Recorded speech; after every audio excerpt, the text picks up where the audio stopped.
Welcome to the podcast. It's the worst territory in the world. Personalities, history, and other stories. We know you're craving for more knowledge. Let the champions get their glory. It's the worst territory in the world. All right, everybody, it is that time of the week. Welcome into the worst territory in the world. I'm Gabe, sitting here with Chris Goff, and we have got a heck of a program today, Chris, as we traverse more into the NWL. And with us today, we also have a very special guest. Chris, why don't you talk about our very special guest this week on the worst territory in the world? Yeah, thank you, Gabe. You know, when I started running Metro Pro Wrestling in Kansas City in 2010, I used a lot of the local guys in Kansas City, but used some guys from St. Louis as well, because they had some, they had worked with a lot of the guys that I was going to have in Kansas City already. So one of the tag teams I brought over ended up being one of the most over acts ever at Metro Pro Wrestling. And the man with us today went by the gimmick name of Pierre Abernathy, but in real life, he's the only Matt Jackson that matters to anybody in wrestling. Matt, thank you for joining us today. Very excited. Thank you for that great intro. Yep, I am the only Matt Jackson that matters. Now, I know you're partial to the Young Bucks because you had them at your show before they blew up in AEW, but every time I think it is funny that you're Matt Jackson and that everyone thinks on Twitter, at first at least when he was really hot, at first you were, are you the Young Bucks? Is your brother Nick? And I saw that all the time. I got his flight info multiple times from like Gabe Sapolsky would send it, and I'm like, dude, I don't think you want me getting off that plane. Like, you sent this to the wrong guy. Yeah, that's funny. What are the odds? But so let's talk about NWL. We continue talking about NWL, and Matt, you were a big part of it all. I just wanted to go back to before you even got started in the NWL. What had happened is I've sort of discussed how some guy named Major Basin hit me up out of the blue. Well, his lawyer did. And then we started talking, and he started wanting to know more about the business of things. So after he had solidified me and I was a full-time employee with NWL, he started asking me, because he had obviously his long-term goal of having two teams, so two cities basically going head-to-head in this regional territories. And like I said before, he wanted to sort of branch that out all around the country, but he wanted to start in his home area of Kansas City and St. Louis. So he asked me, hey, Chris, you work with some of these promoters in St. Louis. Who do you think would be a very good promoter to possibly be in charge of things on the St. Louis side? Now, I knew Matt Jackson, and we got along great. He was like I said, he was one of my favorite guys at the Metro Pro locker room to bring over, and he was always smart to the business, promoted his own shows. But he wasn't my first pick for this, because what ended up happening, I thought, was that Major Basin was a very, as we've discussed, very corporate business guy. So the first guy that I thought that might sort of play into the hand that he was sort of wanting would be a guy named Herb Simmons. And he was a guy that ran a company called SICW in Southern Illinois. And he had been doing it. He has ties to, Larry Matisic, Bruiser Brody. He's ran shows for decades and decades. And he was this was sort of a very big part of his life. Matt Jackson had other things. He had a girlfriend. He had other jobs. Like, it wasn't this one, I just thought it would be more of a seamless thing for Herb. So Major went to Herb, and they had a discussion. And for some ungodly reason, Herb Simmons decided that he did not want to do it. I've heard his version of the story, and I get along with Herb, and I don't dislike Herb at all, but I just never really fully understood why he shut it down so fast. Regardless of how long it ended up lasting, in hindsight, it really didn't matter to me because I got a full-time salary and got paid for my independent wrestling company, and continuing to run just a local independent promotion is not that level. So anyway, so my second choice at that point, after that fell through, was I discussed it with Matt. And Matt, I remember that I met with you and Jake, who goes by Evangelistico, ended up going as Buddy Shepherd in the NWL. We met at, where was that? It was like at Applebee's. Applebee's, yeah. You guys are about 2 hours late. Yeah, so tell me, Matt, what I had discussed with you. We knew each other for years, but what did you think when I first proposed this to you? And I'm sure you and Jake thought, oh, great, another money mark. Well, it was weird because I didn't know about it. Jake actually knew about it before I did. Because the way I remember this is like you were asking me about a lot of the local guys, and I was like, man, it's a little bit weird. Like, I wonder what's going on. And then Jake, I guess, had hit you up about Metro dates for the following year or something, and then you had told him, why, there's something going on. I don't know. Like, there might be a new company starting in Kansas City. So he told me about it, and then I asked you about it, and you kind of filled me in on what was going on. And then that's when you kind of talked to me about being a part of it, and you had said like, well, I didn't know if you would want to give up running Anarchy or not. And my response was, if you're talking like an actual job with a salary, I'll be more than happy to stop running an independent wrestling show to do that. And then you actually had me, we did a phone call first that was me, you, and Major. And you kind of told me, like, hey, I wouldn't really expect anything from this. Like, it's just a conversation, like, and then we'll see what happens. So I didn't like really take it as a job interview or anything.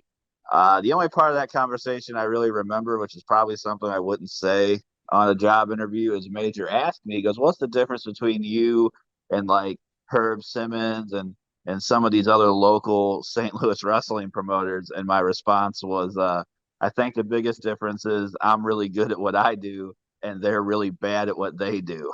And then it ended up with that meeting at Applebee's, and uh, I brought Jake along because, like, he was part owner of Anarchy, and I didn't really want to just be like, you don't get to be involved in any of this. Like, it's over. I'm leaving. I wanted him to at least hear what it was going to be. And I think you guys are doing something in St. Louis anyway, like a small show, maybe No, somewhere. that was the first, yeah, well, it was sort of a show, I guess. That was the exhibition we put on at the NHRA track in Pontoon Beach, Illinois. Okay, yeah. And that was just and the only people involved in that, because all that this is the kind of promotional stuff that he was up to at the very beginning. We would set up a ring at this racetrack, which of course there's a lot of crossover with racing and wrestling fans, and Major was a huge NASCAR fan.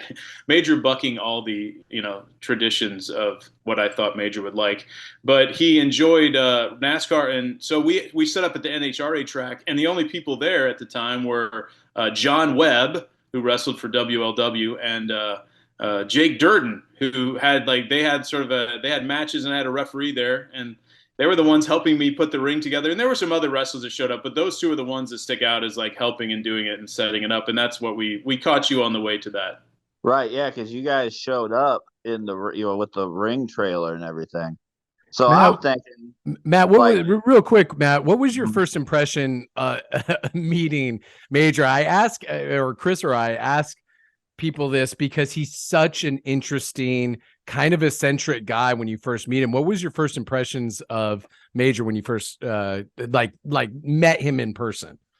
well, for me, I kind of was like, Chris smartened me up kind of about him already before the meeting, so I kind of had a little bit of an idea what to expect. I mean, I kind of learned more about Major as this thing went along because at first I was kind of just a dude. Like, I didn't talk to Major a lot. I would be on these creative calls, but I didn't really say a lot. But like the as far as this meeting went, I'm thinking like, all right, I got to sell myself to this guy because you're talking about a salary, and at this point in my life, man, I was not in the greatest position. I was currently like at this point, I was in like an outpatient rehab. Like, I didn't have a job at the time. I was hoping not to have to go back into the street life I had lived like before all this. So I'm thinking like, this is a pretty big thing. I need to sell myself to this guy. So we'll see how this goes. And then the meeting proceeded to last about 5 minutes as he just come in and goes, "You guys want anything?" And I was like, "No." He ordered a salad. The only question he asked me is like, "Would you be able to write like 5 or 6 storylines at a time?" And I was like, "Yeah, of course." And he's like, "Well, if Chris likes you, I like you. You're hired. And Chris will talk to you about everything else." And then that was it. So I was like, "Oh, all right. I guess that's it." And then they left and we left. And I was like, "Oh, well, that's the end of that, I guess." And that was it. Like the whole thing lasted about 5 minutes as far as the actual meeting itself, and that was it. Yeah, I mean, at that point, we were well underway of getting this thing going. And because you weren't exactly at the very beginning of all this, I mean, he was building his base in Kansas City and then obviously was trying to then, I think this sort of encapsulates how people in St. Louis thought of it, even though Major didn't necessarily think of that, although he did make some sort of negative posts about St. Louis going down the stretch. But at the beginning, Major wasn't necessarily anti St. Louis. He lived in Kansas City. And so the base was always going to be in Kansas City. And then people that were based in St. Louis were obviously going to possibly feel like a second class citizen. But he honestly didn't feel that way at the beginning. But Matt, like you would come to the office after you got hired. And of course, you were on all our calls. You were part of those awesome morning, like daily calls where everyone would have to talk about what they accomplished the day before. And then you would move on to being on just the creative calls. But you never were actually a part, like you were never in the office in Kansas City on a regular basis. And I always thought maybe you felt, like semi left out, even though it was sort of just based on geography. No, I mean, not really. I understood like my job was to hold together the St. Louis part. I mean, I didn't really feel like some of these other guys, as far as St. Louis being uh, treated as second class. Like, look, my direct deposit come in just like anyone else's, so I wasn't like a second class citizen. And the wrestlers there, you got to remember this stuff was like in 2017. So some of these wrestlers today in St. Louis that are really popular on the independents and that they do okay money wise at this particular time, the NWL was more money than they were making at any other indies, and they were getting paid, getting their gear paid for. Like, I don't agree that St. Louis was ever treated second class, because I think what more happened is the wrestlers tried to hold NWL to a higher standard than other independents they worked, because the guy that happened to be running this one had money. Like, I remember people bitching about catering getting canceled, and it's like, how many bookings do you do that have catering at all? So, no, Yeah. I never felt treated any worse or better. Like, I never really felt left out because I was on the creative calls. So yeah, I didn't have any issues. Yeah. Did Tell you? me about well, go ahead, Gabe. Well, so going back a little bit, so you get hired. He said, he says, "Hey, if Chris likes you, I like you. You're hired." And you kind of, like the rest of us, especially because we're ramping up towards the launch of it, you get thrown headlong into it. Talk about the process of building, just real quick, about building the St. Louis roster. Was it something that you and Chris collaborated on?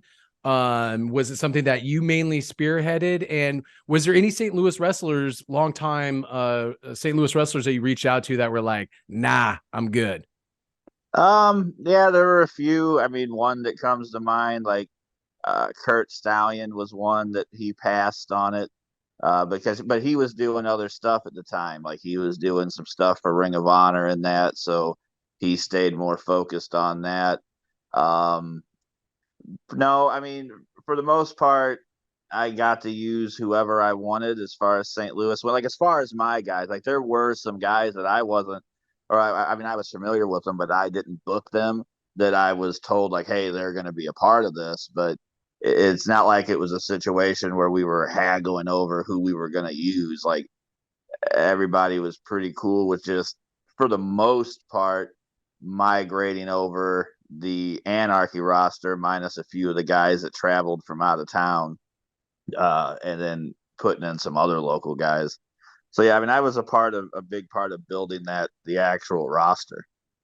Matt, tell me about your first memory of being involved in a call, like a daily call. There was it. I can't remember. Were you there when we had? There's a infamous meeting that was at NWL when I had a bunch of the local Kansas City guys there, and basically Major wanted to sort of have a really early meeting with potential wrestlers and sort of lay out his ideas, and we had spreadsheets. I mean, that I think that's one thing that you have to remember from this, Matt, is that Major was treating this like it was a real like Forbes 500 company, which on the independent level was unheard of. It still is, really.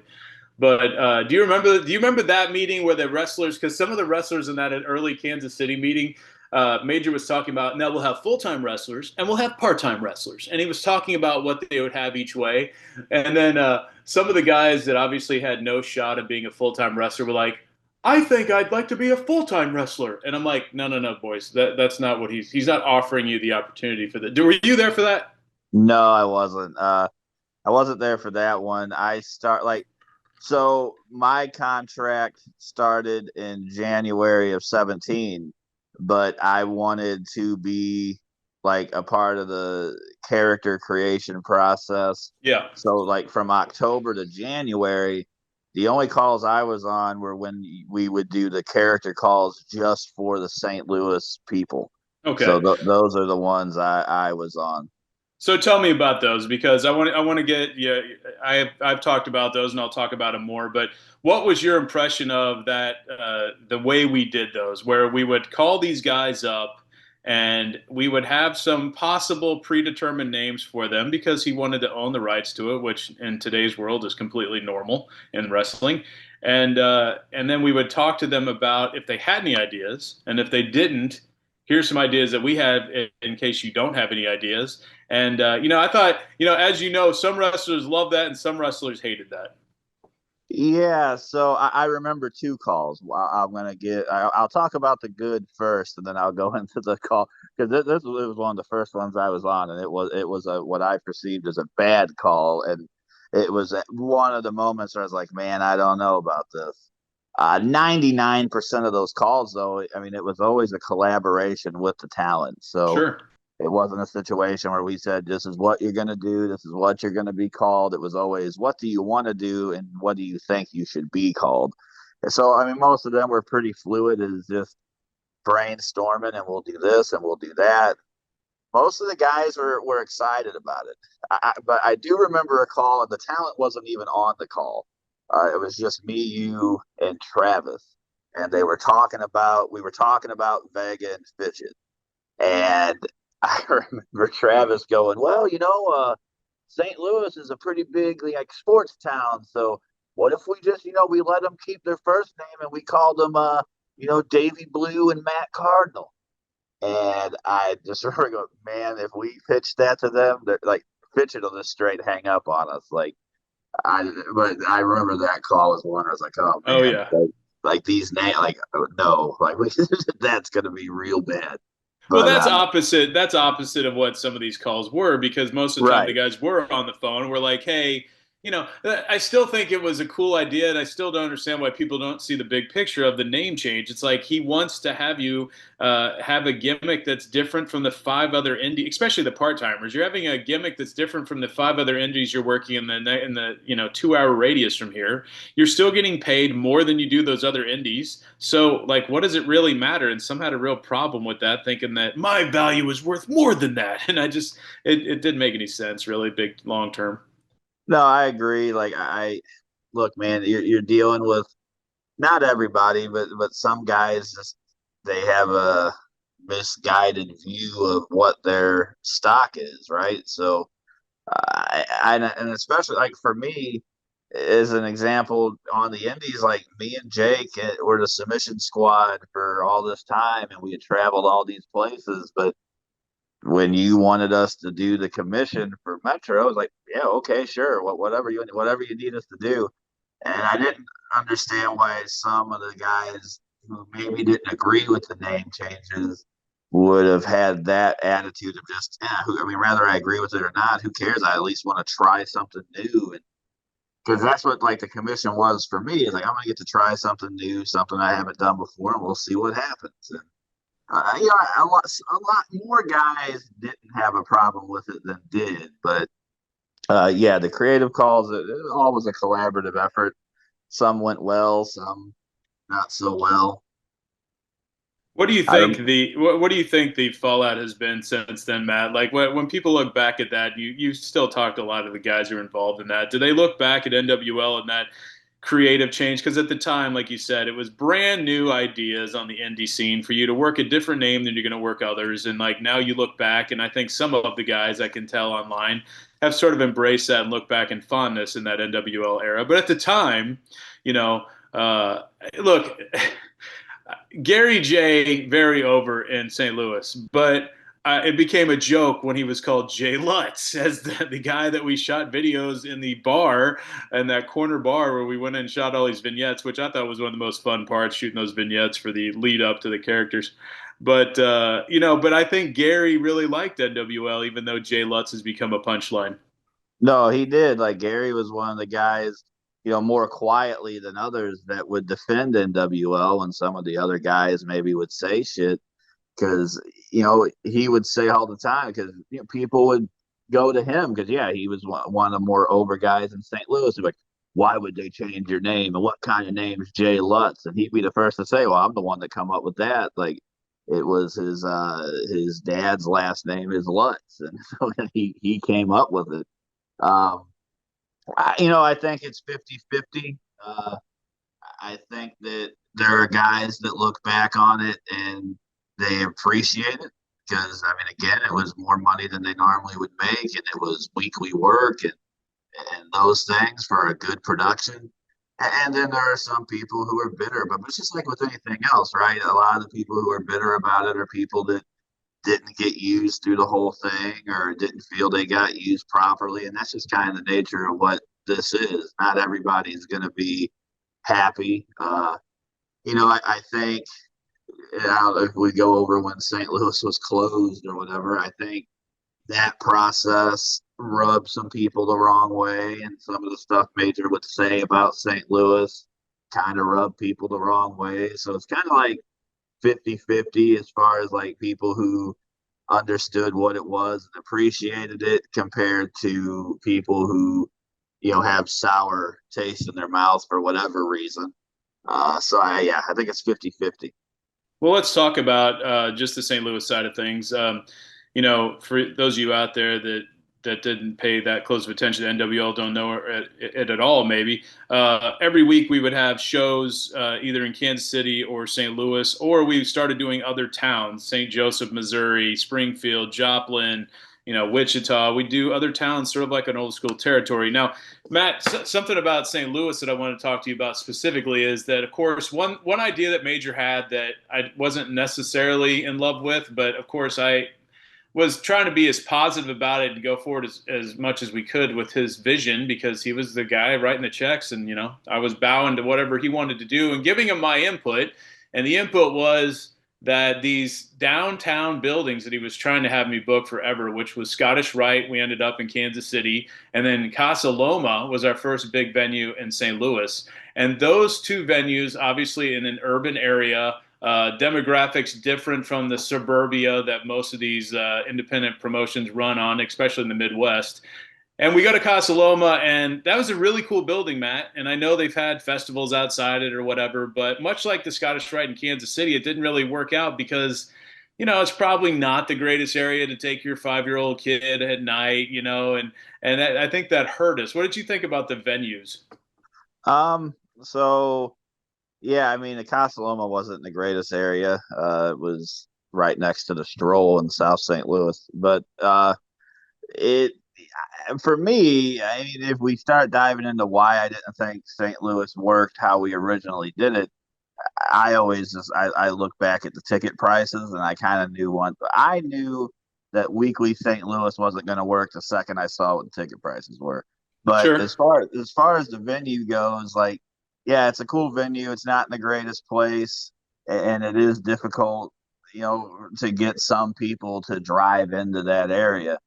And yeah, that hurt us too. I will say though, when we were giving out like free tickets and going into like businesses and that, I had the highest redemption rate because I would give tickets to the homeless people around around the area. And I remember Major like, why do we have an awful lot of homeless people coming into the show with tickets? I would give them to them. Well, why are the concession sales zero? We have so many people here. Right. Yeah, well, okay. Well, talk about the ticket prices. That's fine. Obviously, when Major went into this, he had a big vision what this could possibly be, and it was in some ways very very aggressive. He thought he was going to have a full-time staff. I mean, you can talk about how the guys got stagecoach boots on that first wave, and gimmick, their gimmicks were like all paid for, like their costuming and all that was crazy, like expensive and nice. And then with that, the price for that though is having all this is that the tickets have to be more than $10 or $15. So he wanted to, get the money back on that, thinking that, hey, if I provide something really nice, I'll get it back. But you never, despite what you think you threw into it, you never thought it was going to get it back in St. Louis. Right. Yeah. So for me, it was more we were using a lot of these, a lot of St. Louis local guys. And the biggest difference between Kansas City and St. Louis, just as like a territory, was in St. Louis, you had multiple independent wrestling promotions who used these same guys. So it's like if you're a group of fans that are coming to a show to see like a Gary J or a Vega or a Fitchett or a Jake Parnell or any of those guys who are the more popular part-time local guys, they could go see them at Glory Pro or PWCS at the time for like half of what we were charging. And I knew that would be an issue. Like, obviously, I'm smart enough to know like we had to charge that to like make money, especially with what he was paying people and all the extra stuff, like paying for blood work, paying for physicals, paying for gear, boots, catering, production, all those things. But I knew right away, like, man, these ticket prices every week, I don't think that's going to work here because there's so many other options of wrestling that were much cheaper.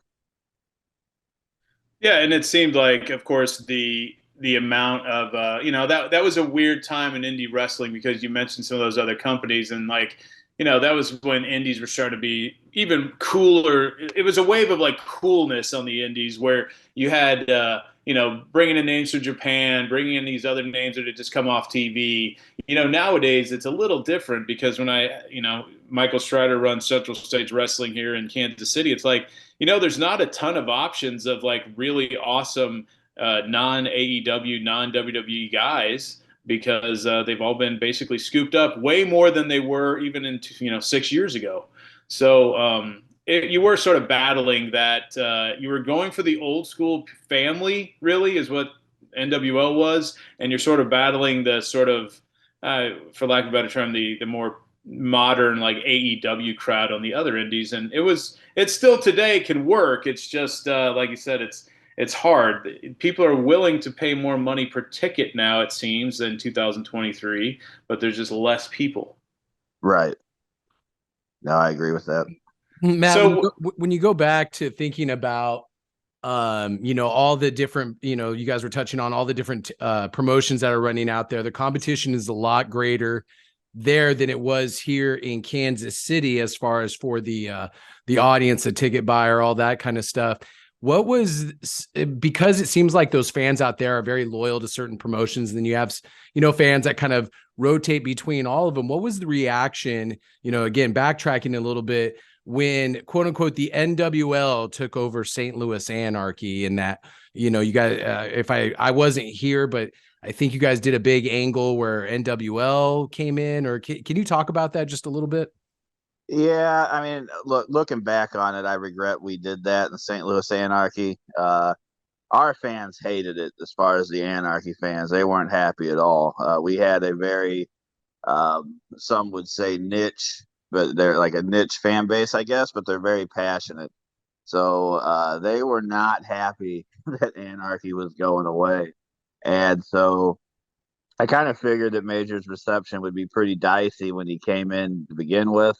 Um, and actually, it wasn't that bad as far as the reception of him was. But I remember him talking, like when he was talking in the ring, and he said, he's like, it's going to be the same as St. Louis Anarchy, just more production, and Matt's going to be in charge. It's going to be the same. And I already knew, like, no, it's not going to be the same at all. It's not. It's going to be a completely different product than what they're used to. So I kind of regret that we did that. Now, with that said, there was some cool stuff with it, like our fans show up and you have the decked out NWL RV out there. Like they come into the show and there's like free T-shirt on every chair, which Anarchy fans back then, we didn't even have merchandise. Like we were extremely low, but there was no money. So like, stuff on the chairs and stuff they got was cool. So like I think for maybe that second they kind of bought into it and everything, but I knew they weren't going to be the biggest fans of it because it wasn't going to be anything like what they were used to. Because some of the fans, like a lot of our fans, liked the fact that we were low budget, no money, and it kind of looked grimy, and in some cases looked like shit. They liked it, and this was going to not be that. NWL was not going to be that, and so I kind of knew they weren't going to like it.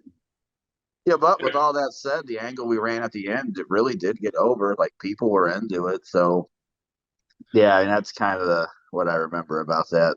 It reminded me. I mean, yes, Anarchy's your ECW taking on WWE. It's just the grittiness is what had the character of the company. And yes, even though you were going to be in charge and he's trying to represent that you were going to be a part of it, it's still with all the money thrown into it, it was not going to be apples to apples at all. But for a comedic side note, based on that last Anarchy show before NWL started, can you please talk about our favorite babyface in Kansas City, Michael Strider, getting into an altercation with other Anarchy wrestlers that day?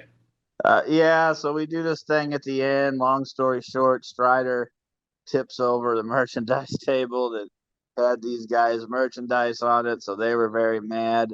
And little do I know, because I'm in the ring giving a speech, and the way he likes to tell it is that me, Gary, Vega, and Fitchett are all getting carried out of the building by the fans while he's backstage fighting for his life because Strider was going to kill Team IOU, and because Evan had to take care of all that. I didn't know that any of that was even going on, but uh, I've told both those guys, like, more jokingly now because it's been years, like they're very lucky. I was like, the man would have killed the both of you guys.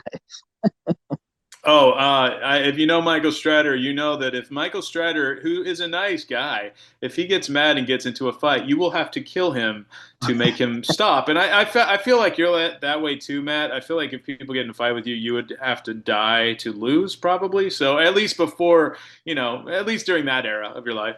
And yeah, it's just funny. Strider telling that story of flipping the table over, where he was really just trying to, show some emotion there, as the Kansas City heel in St. Louis, but it really ticked off the guys who had their merchandise like doused with beer or whatever the hell. Yeah. It was funny. It was good. So let's get into it, Matt. Let's just start talking like in generalities here. We get into it and we start. You help a lot with creative on storylines. Travis Bowden, who had been brought in from the beginning from Memphis, who used to be a former guy with Jerry Lawler and USWA back in Memphis. He is quickly gone after, the first show or two. So it basically creative comes down to me, you, Major involved, and then Strider got involved some. That was basically the extent of it. What did you remember? Like, what are some of the memories you have? Us doing that and the creative process and all the TVs and shows that we were writing. Yeah, I mean, it was a really fun time. I mean, for me, part of taking this job outside of like the fact that it's a salary was that it was like a new challenge for me because I had booked, independent wrestling for many years at that point. And I was looking to transition out of it anyway. I had been in this outpatient rehab, started taking like addiction counseling classes, and that's what I had every intention of closing Anarchy in like March of 2017 anyway, and transitioning into that. But having this new challenge of like legit, because at first I didn't really help with the TV, but as more people started cycling out, I got to do more stuff. And then when the one guy whose name escapes me now, when he left, then way more business stuff got thrown on your plate, and then more wrestling stuff got thrown on mine. And just writing that weekly TV with you guys, and I mean, it was a lot of fun. It was a new challenge, and all these Anarchy guys obviously respected me, and and all those things, but it was also a chance to like help lead a whole new group of people to see, like for me, it was an opportunity to go, am I actually good at this, or am I just a guy that runs an indie show? So of course people are nice to you and say you're good because they want to keep coming and working for you and getting a little bit of money. So it was like a whole new challenge to see like, all right, am I actually good at this stuff or what? Um, but yeah, it was a lot of fun. I remember because at this particular time I was living back in the neighborhood, which was not a good neighborhood, and I'd have to take some of these calls, like the morning calls. I'd have to take them outside because there'd be people, chopping up work, doing their thing across the hall, which would be noisy. So I would take my calls outside. I got attacked by a dog once on a call. That was a pretty popular office call. I was I like, hold remember on, that. guys. I'm Yeah. about to get attacked by this dog. I'll call back in. So, just writing the TV and stuff was a lot of fun. Like it was, you think about some of this stuff and be like, is it really an 8 hour day doing this stuff? And it was like, because I would be booking the house shows and stuff. And then at the end of the day, we would have a call about it and talk about all of it. And to write weekly TV like that and try to keep these storylines being progressed, it really was an 8 hour a day process. And yeah, it was a lot of fun. Yeah, it's funny you say that you're going to wrap up Anarchy because that's how I felt too. I had done Metro pretty much for 6 years straight. I had a couple little breaks there because of work related stuff that what didn't allow me to have as many shows. But for the most part, we ran from 2010 to 2016, and at that point, it was sort of I had a bunch of people in, had a bunch of cool shows, but I was ready to. I don't know, do something else. It was just becoming monotonous to me after a while, and when Major came and offered this out of the blue, it was a cool thing for me because it allowed me to have change career paths because I was doing something that I thought wasn't going to last long anyway, which was cable television stuff. And obviously that came to fruition with streaming. But then it sort of revitalized you too. So we were in the same boat in that. The guy you were talking about that left was Rob Messerly, and his son Robbie Messerly was the guy that was the trainer at the TPC for a while. Um, yes, when he left, a lot of the financial stuff and business stuff, I sort of took that over. You were there for and so was Gabe when he joined sort of, it started out, and Major said this from the beginning, and I think he probably told you too, Matt. It's like you start out with this vision and this goal, but what we start off with in 6 months will be completely different. You try to find your revenue sources, you see how much money you're going to lose or make or whatever. Major was completely okay with not making money for at least a year. He went into it knowing that, and he went into it full bore. And then by the time we got like, you know, 6 months in, that's when cuts started happening and consolidation of job titles, and we didn't need all these people, and we had two full-time rooms to work in. We had one downtown Kansas City and then our full-fledged like performance center up north, and these things started coming together. And the sad part, Matt, as we know at the very end when it ended, and we can get your thoughts on just how it ended in a minute, but when it ended, it was like it was sort of coming back from like from the red into the black. I mean, we were not losing money at the end. I think Major will tell you any startup company goes, you lose money for a while. It's just he's done it so many times. He was used to that. But by the time we were starting to make money, then things fell apart again. Right. So like the first wave, like when we had to do layoffs, for me, I look back on that and go, man, if Rob wouldn't have quit, I don't know if I would have survived those first round of layoffs because you could have done what I was doing and there would have been really no use for me because at that point St. Louis was pretty much, I think it was closed. Like it was different. We weren't doing Casa Loma every other week anymore. So, luckily for me, I suppose like it happened at a time where I was able to actually show my worth because, at that time before that, I was just kind of running St. Louis and making the matches for St. Louis. And I would throw in some stuff for Kansas City, but it was kind of two separate companies that like at the start, it was one company, but two different creatives where when it started to change, I started to like get to show my worth more, which was good for me when that happened. Like the first time, unfortunately, when we had to make the cuts. I remember the show we did in Topeka. It was a house show. I think the main was Jeff Cobb and Dak Draper. Mm-hmm. And that show particularly did not do well at all. And I remember sitting at that show, and I might have said it to you or I might have said it to Gabe because it would have had to be somebody sitting near the production board, and I wouldn't have said it to like just random people. But I remember looking over at somebody and going, I think this is over. Like I think this will be the last show because I mean it was pretty bad times at that point. But yeah, I mean, in October of 2016, like I don't know why it happened or what happened, but we started doing really well, and I mean we were firing on all cylinders for sure, and the company was getting popular. It was even getting popular. We didn't really care about the online community. Like we were more about like what are the TV ratings, like how are we promoting these shows in these particular towns to get live attendance up. We weren't really focused on being like quote internet cool, but we were actually starting to become internet cool because we were putting on such good shows, and we were kind of bringing in more guys like Eddie Kingston and Jimmy Jacobs and I think Anthony Henry, like guys that were popular on the internet, and they were fitting in seamlessly, obviously, and we were just having great shows. So yeah, things started becoming extremely popular, and yeah, then it was over. I, It's just kind of crazy. Before we get into the final days of the NWL, I really felt like there was some times where the Kansas City crowd was a lot easier to win over, and I think because there was a lot less competition out here. I felt like, honestly, and Matt, correct me if I'm wrong, I think we started winning some St. Louis fans, even some Anarchy fans over at the end, because when we started making that paradigm shift of bringing in, more guys kind of catering some of the action to the St. Louis fan, like, me and Chris were talking about the Tommy Dreamer show at the skating rink or whatever it was. There was times where I felt like we were starting to actually like gain some ground in St. Louis as well. Like we had a big uphill battle, Casa Loma was kind of a battle, all these other, the name changes, the Lettermans, all that kind of stuff. Like I felt like we were starting to make some ground. Do you feel that was the case? Like we were starting to make some headway there in St. Louis?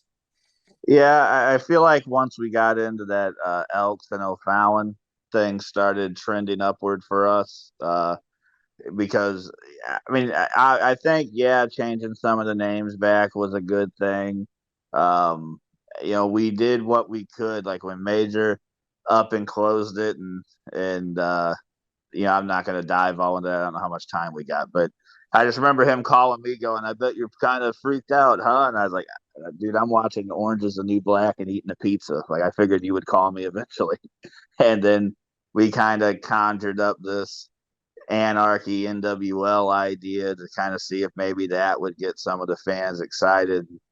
I mean, I don't know. It worked to a degree as far as like some of the Anarchy fans, but more so, I think when we put popular St. Louis wrestlers to that fan base in a position of like being at the top of the card, like you started seeing Gary and Maverick had a fantastic feud in St. Louis. And I think when they started seeing, okay, they're doing stuff with Gary and doing stuff with Vega and that at the top of the card, it kind of won them over a little bit. But even more than that, I just think the shows were really good once we got into O'Fallon. Like the shows became better than what they were at Casa Loma. So we were able to build a fan base in O'Fallon just because the shows were better. And that probably had more to do with it than like any of the name change dropping or anything, even like doing the Anarchy light stuff. Like it was just more the shows improved a great deal by the time we got to O'Fallon. Well, why don't you talk about that the final day? What was sad about the whole closing of the NWL, and that what I've discussed on here before. We haven't really gotten deep into the closing itself, but what I said is a lot of people just don't understand how it all went down at the end. They all assume like we were just losing so much money that we couldn't recover, and he shut it down one day. That couldn't have been further from the case. I mean, look at the logic around this. The guy was redoing the TPC into our own arena. We were shifting into a whole new avenue at this point, a new direction, and that's so. I mean, if the thing was on its last leg based purely on the wrestling, there's a lot of signs that didn't point that way before the end. So, and that's not what really happened. It was a personal thing with Major's finances. It had nothing to do directly with NWL, except that based on what happened in the rest of his life, it sort of led to the closure of the NWL. People, I understand why that's hard to understand if you don't know all the situation that goes into it, but that final day when you get the call or when you hear from everyone that it's closing, like, what were your thoughts on this? I mean, of course, I think we all knew we were always riding the wave on how long is this going to last, or oh, we had an uptick. It was always a sort of a roller coaster from day one, but we had that TPC up, and we had Craig Kiesman, Niles Plonk putting up this all the seating and the balconies or whatever, and I was ready to go. And then and I will admit that he asked me, "Do you want to have one show in here and then close it, or just close it?" And I'm sorry, everyone knew it was going to close, and it just didn't make any sense to have a show in there. Now, some people say we should have had a goodbye show, but I was just like, I think it's more disturbing to have a show in a revamped. Well, let's not get into how the bathrooms were horrible and all this other stuff in that building, but a revamped building would have been like, oh my gosh, it's all so awesome, and this is it. Like, I don't know. What did you think of that ending? So the funny thing about the TPC stuff is I slept there instead of making major bias like Oh hotels. yeah, oh yeah. When we would do those double shots, like we would sleep at the PC because I mean comfortable experience. And one time he actually showed up with contractors. I guess they have to do something, and like me, Gary, there's a couple other people, Evan, where we were in there asleep. But yeah, man, the final times were rough. Like I guess I can talk about it all now that it's over. But like that week leading into it, me and you were talking a lot about it. So I mean, I knew it was closing when we had the final show, the Joplin show, because me and you were talking about all that, and that was an extremely difficult show because I knew 99% chance that this was the last show and that it was going to close, and not being able to like talk about that. And you see these because these guys, like our staff and crew and all the wrestlers, the full time and the part time guy, like this run we went on from October until it closed, the whole group was bought in. So like from before that, you had some people that were really didn't give a shit and it was just money to them. They weren't really bought in. Some people that they just didn't care as much. But when we started getting on fire, like everybody was bought into what we were doing. So then when this is done and chances are this is the last show and you see these people working really hard and you can't say anything to them because what if it don't? What if something happened? You just can't tell people. So like that was an extremely hard show. And then you roll into when it actually does happen and I'm on the phone because obviously I'm not. I was actually supposed to be in Kansas City because I was going to come to Kansas City, be there the whole weekend for the PC show, and we were talking about that. It's probably not going to happen. It's probably going to close. And there are two calls I remember. It's the one that where you called because I kept saying, "Well, you want me to buy this train ticket, like, or I just won't buy it." And you were like, "Well, I probably wouldn't buy it because it's probably not going to be good." And then finally, I think you called me and you're like, "Yeah, don't buy that ticket. Like, it's going to be over." And so then, that was a call. And then the actual call where it closes, like, I'm sitting on the phone and you just hear everybody in there joking around, like having a good time and knowing, like, man, he's about to walk in here and close this and we're all going to be out of jobs. But this group of people don't know and they're just having a good time because that's what it was. It was a good time. And you hear them talking and laughing and then he comes in and the whole attitude changes and that was it.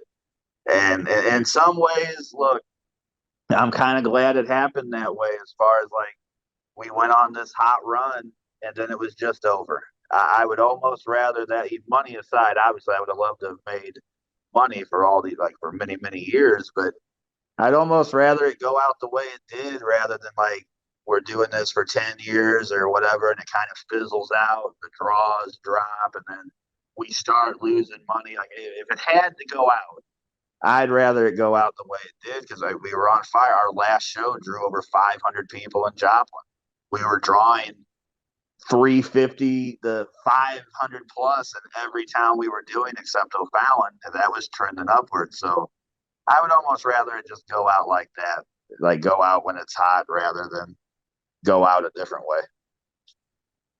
Jackson, we've spent a lot of time talking about the gimmicks and stuff, and yeah, it was a really, like, obviously, whenever I hear you and Goff relive, the final days of the NWL, and knowing that you guys knew about it before any of us did, I always get a little bit like, damn it, like, why couldn't you guys have told me? But I understand why you guys didn't tell us. But again, it's always kind of that twinge of like, man, like, I wish somebody would have smartened us up or whatever. But in closing, or talking about in recollection of the NWL, I have two questions for you, Matt. One of them being, are you responsible for Ron Powers calling a show with me? And the second question is, out of all the gimmicks that the St. Louis wrestlers were saddled with, so to speak, was there one particular one that you thought had legs if we stuck with it? The first question, no, I wasn't responsible for Ron Powers. Major would bring in, well, there are a lot of St. Louis people who are smart guys that are like these old school dudes. And maybe Ron Powers is one of them, maybe he's not. I don't know Ron, but I had not heard good things. And yeah, I had never even met him. I still don't think I met him. I don't think he said anything to me at the show. But no, I wasn't responsible for that. I hear he did a good job, though. I don't know why we didn't bring him back. Stop with that. Stop. No, as far as gimmicks, I can't think of any that I thought had legs that didn't do well. I thought all of them that were good did well. I have some favorites. I mean, I really enjoyed the Underground of Danny Adams and Jake Parnell, and I thought both those guys did a great job with that character, like with that tag team. They're one of my favorites that we had that maybe we don't talk about enough. Like I loved I think it was Adam Ryan and Jackie Lee Bosch. Like I really loved that tag team. I mean, my favorite's Buddy Shepard. Like the way Jake took to that character and the stuff he did, like I'll never forget. Because we would have to go out, me and Kev and Outlaw, like we were going out a ton and promoting the shows in St. Louis during the week. Well, there was something going on where the crew was coming down here because we were doing something early Saturday morning, and we were out promoting, amongst other things, maybe until like 6:30 in the morning, Saturday morning. So it was Friday night and a Saturday morning. We were out to like 6:30 in the morning, and we had to be where we were going at 8 in the morning Saturday for an all day fucking promoting of the show. I think it was like a Mardi Gras thing, maybe. So we go there, and Buddy Shepard put that suit on and stood out there and promoted that show for like 8.5 straight hours in the whole get up in character promoting the show. I was somebody that was truly bought in. He ended up getting a Bloody Mary thrown at him because some lady was upset that we weren't, quote, real wrestling. But, like Buddy Shepard went out and promoted all the time in full costume and gimmick all the time. It's like, I think Buddy Shepard was my favorite St. Louis character just because Jake bought in so much and did so much with that character. Oh, no. Buddy Shepard was one of the greatest. Yes. The people that, if there's a trend here, the people that buy into it more obviously did a better job. I mean, it was just, if you, it's just like gimmicks at the highest level. If you really love it and get into it big time, you can make it work if you have the chops, and Jake did. And Buddy Shepard is, his sort of I mean it was sort of an updated version of Brother Love to a degree, but he put his own spin on it and it was so good. He did a great job with the commission as well. So but go ahead, Chris. Well, no, go ahead. I was gonna talk about don't get hot at me. Like you went like, oh come on. The t-shirt. Can we talk about the Buddy Shepherd t-shirt? Oh, the dirty one? The worst wrestling t-shirt of come all on. time. That's not true because there was a Val Venus t-shirt in 1998 and it said cocked, locked, and ready to unload, and it was written in sperm on the front, and that was put out by WWF. Was it really? Yes. Oh, shit. Well, so that's the worst. I think this Buddy shirt might have been worse if we went with the original idea. The Buddy Shepherd shirt to come out wasn't even the original Buddy Shepherd idea. Major wanted it to be way worse. Remember, he wanted to put multiple Buddy Shepherd splooges on the shirt that would say, like, Buddy comes here and here and here. And it would have been all over the shirt, which, sure, but I don't know about for a family show, so maybe it wasn't the greatest idea. But remember, we had the back and forth with Jake where I forgot what we told him he couldn't say, but he goes, "Well, can I say moist?" And we're like, "Yeah, sure, that's fine." Yes. I mean, it is all in the way you do it and the word you use. I mean, but Jake could take a synonym for something bad and make it sound just as bad. And that was the point. I mean, that's old school wrestling there. You don't want to get in trouble on TV by saying the just blatant word, but you can use a word that's really close and do just as good a job with the dirtiness of it. And he did that. For some reason, Jake's really good at that. Yeah. But yeah, look, Matt, I thought, you were always I think me and you talked on the phone constantly every day for hours. Every day for multiple hours. It was a fun time because I always love talking wrestling with you, and it was I always look back with NWL with fondness, and I always think it was one of the best times of my life because it was one of the last times I got to have that camaraderie with a group of people that enjoyed the same passionate thing with being professional wrestling. And I don't know, regardless of what anyone says about the NWL, and I'm pretty sure you feel the same way, I just think that was one of the greatest, if not the greatest time I've ever had in pro wrestling. And it was all because of Major Basin and something crazy he wanted to do in the middle of nowhere. Right. I guess in closing, it's people are going to have their opinions on anything. And look, not everybody who worked for us and parted way. I mean, there are people who are entitled to their bitterness or whatever, and I don't fault them for it, I guess. But for those of us that were in the trenches from beginning to end, when it was bad and then when it was really good, it's we have that particular bond no matter where we go in wrestling or what we do, or even if you don't talk to somebody for 5-6 years, it's you live this experience with them. And I feel like everybody in the office setting to the wrestlers that were in this grind every day are, we have that experience that you can hold on to for forever. And I think that's really cool. And I'll say this, I'm not a big emotional human being or anything, but for you took a chance on me in that, and that particular job was a decent amount of money for me in a time where I was in a pretty bad place. I lied in that interview when Major asked me how long I've been out of rehab, and I was like, "Oh yeah, a couple years." I was still in there, so you took a chance on me, which afforded me to be able to make some money, which afforded me to better my life and put myself in a position today that I'm good. Who knows if NWL don't happen? I don't know what I'd be doing. So I appreciate you taking a chance on me. And yeah, I mean, it was a really fun time. Yeah, well, God, if I would have known any of that, you would have been out the door. No, I'm kidding. No, you were. I mean, we had obviously had a friendship from Metro Pro, and the funniest thing about Matt Jackson as a member of the commission as Pierre Abernathy is that, and I'll always say this, they were more over than 99% of the roster. And all these guys that were like just, vanity lovers, like staring at themselves in the mirror every day and hated the fact that Jake and Matt were so over with a really like fun, but so could be called like corny gimmick of some sort. But they made it so good, and these people were so angry that they were so over. And my logic to them is like they're super over. I don't care if you think they look like crap or what. And these are coming from guys who live on the gas or whatever.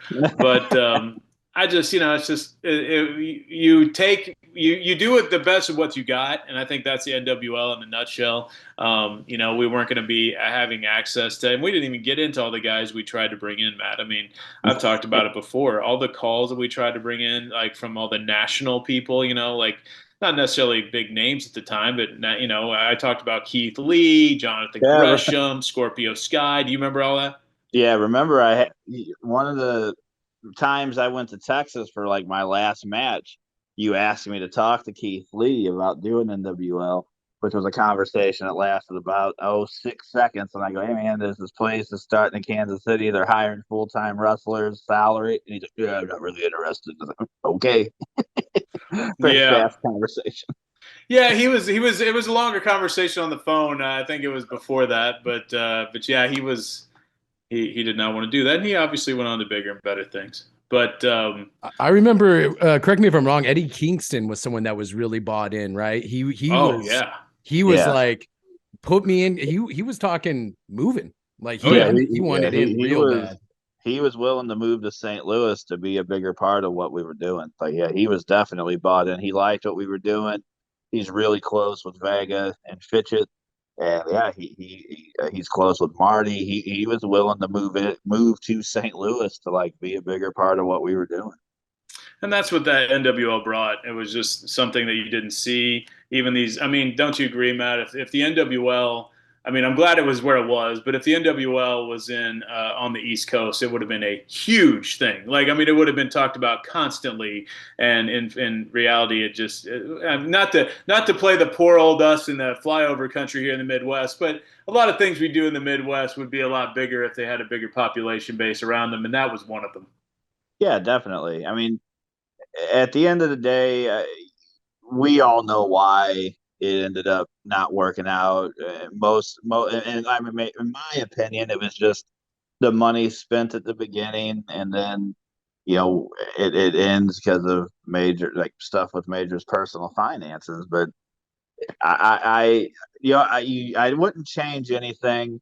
But I look back on it at times. I'm like, man, if it was able to start with the people in it like that when it ended, how we would have been able to do. Because And and I can't ever blame Major for going the direction he did at the beginning because when he called me up, yeah, I was a former WWF writer and employee, and I had an indie here, but like he didn't know me from Adam. He didn't know anybody that was going into this. I'm giving him as much information and advice as I can give a multimillionaire throwing his money into the hat. But he did, he had all the best intentions of like doing it properly and I could be like, well, if you just listen to me, well, I mean, you know, I guess he oh could be look, like, well, I'm a multimillionaire. Why should I listen to you? So, right, and he told me, I don't know if I should tell this story or not, but I guess I will. He told me flat out, like when he talked to everybody, like he's a smart man. He does his research, he and all those things. When starting this, he was told by everybody he talked to that you don't trust people in the wrestling business. Like you don't trust wrestling people. And he was told that over and over and over again when he started this thing. sure. And he flat out told me at the very beginning he didn't trust us because we were wrestling people. And he trusted like other people or whatever. And not that it was the other people's fault or anything like that. But the point is, why would he have trusted us? And he told me, he's like, I wish I would have. Like, I wish I would have listened to Chris at this very, very start and this and that. And listened to you guys. And I mean, he's told me all those things in the years since this ended. But I can't blame him, dude. I mean, like, look, how many times does a guy like him get completely railroaded by people? I mean, it happens all the time. It's just Right. like going to these venues and they've been burned so many times.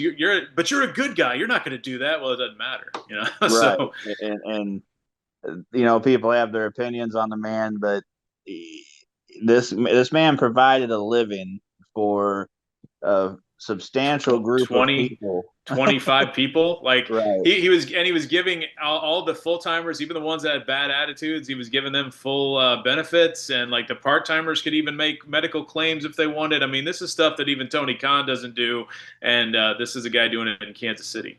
Right. Yeah. He paid. I remember like Fitchett got hurt on a show, and he paid for Fitchett's full hospital bill, including ambulance ride. And Fitchett was a part-time wrestler. There's not another indie that would ever do something like that. They might by like raising funds, but just not out of their own pocket.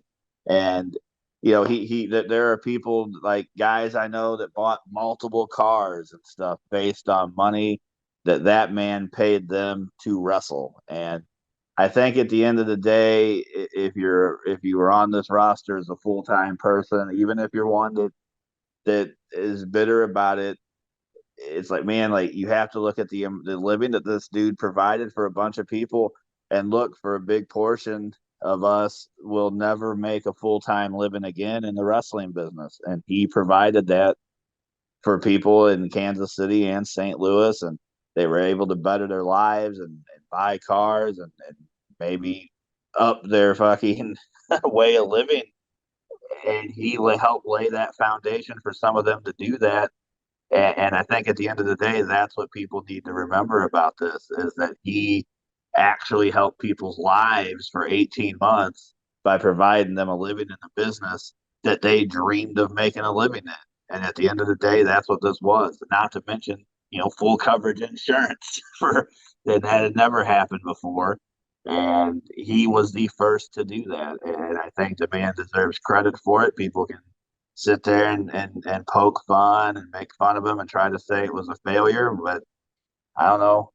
Anybody that was a part of it has probably grossed more money than them in their whole time in the business in 18 months because of the thing that Major did and provided. So that's Go ahead, Gabe. Matt, Matt, do you think that he'll ever run again?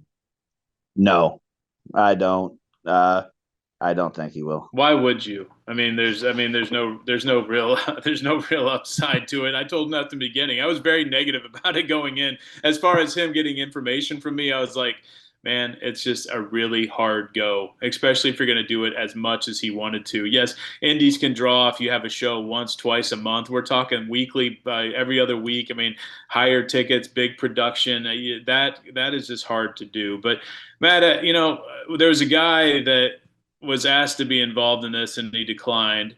But then years later, someone asked him, like, why did he do it? And he said, well, he didn't like Major's 5-year plan.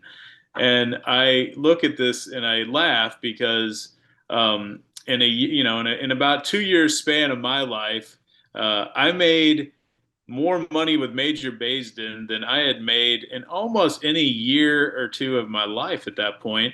And that was for basically because he knew my background, but he also paid me for the rights to my independent promotion that he gave me all back at the end.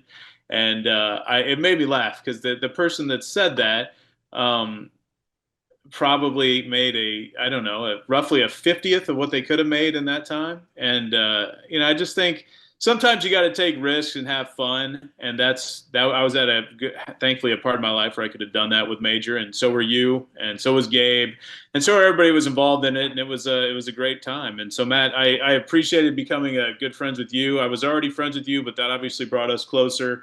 And I enjoyed doing that with you for the time we had together doing that. And thanks for coming on the podcast today, because I could talk NWL all day. Yeah, no, this was a lot of fun. 5-year plan. Jesus, my 5-year plan would have been looking pretty gloom without that. So I'm glad I went ahead and accepted it. So yeah, I appreciate you guys. This is a lot of fun. Yeah, Jackson, thank you. We should have you on again. And do you want to plug anything real quick on the way out here? No, I guess you want to follow at STL Anarchy on Twitter. There's a Anarchy Patreon where me and Evan bury people. No, not really. We don't bury people. It's a fun little Patreon podcast. It's patreon.com/anarchystl. That's it. All right. Yeah, can you have me on that podcast? Because if it's behind a paywall, I will just bury everybody. Because the people that wouldn't pay are the ones that I'd say it about anyway, so it doesn't really matter. Yeah, You'd be surprised how many weird names are subscribed to our Patreon that I imagine are they're the boys wanting to know if anything's being said about them. They're probably the same people starting up NWL Twitter accounts. But anyway, Matt, I hope you have a great day. And thank you for joining us, buddy. Yeah, thanks, guys. All right. Thank you, everybody, for tuning in this week to the worst territory in the world. Don't forget to leave us a 5-star rating wherever you're hearing this podcast and let a friend know that we exist. And we love you all. We will see you next time right here on the worst territory in the world. It's the worst territory in the world.